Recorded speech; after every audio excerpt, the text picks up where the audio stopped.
السلام عليكم ورحمة الله وبركاته. أهلا بكم معايا في قناتي وصفات ومعلومات. يا رب تكونوا بخير جميعا يا بنات في أحسن حال.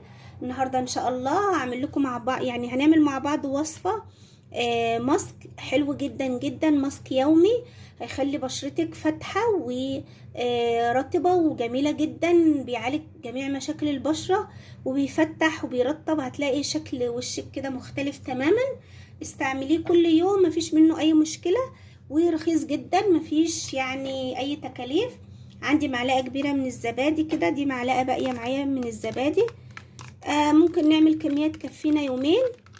هاخد كده معلقه من الزبادي كامل الدسم، وهحط عليه معلقه من العسل الابيض.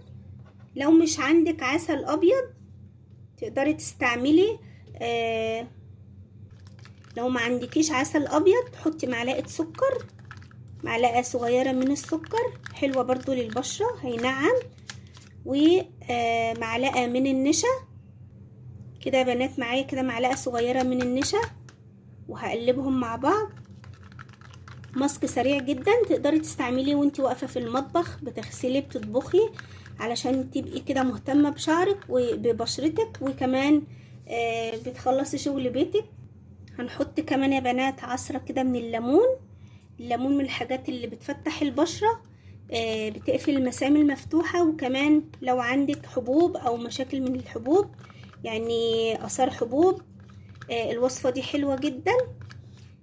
ماسك سريع جدا، عبارة عن معلقة من الزبادي كبيرة، معلقة نشا، معلقة من العسل او السكر، وعصرة ليمون. حطيها كده على شعرك على بشرتك، وان شاء الله هتستفيدي من الوصفه جدا. دايما كده وانت شغاله ماسك في شعرك، ماسك في وشك وتلبسي في رجليك شراب وتدهني فازلين، هتبقي مهتمه بكل حاجه. مش هتحسي ان انت كده مقصره مع نفسك ومهمله في نفسك، بالعكس مجرد ما تخلصي وتاخدي شاور هتلاقي كله زي الفل. اشوفكم في فيديو جديد على خير ان شاء الله، وصفه جديده. يا ريت بقى تضغطوا لايك واشتراك. مع السلامه.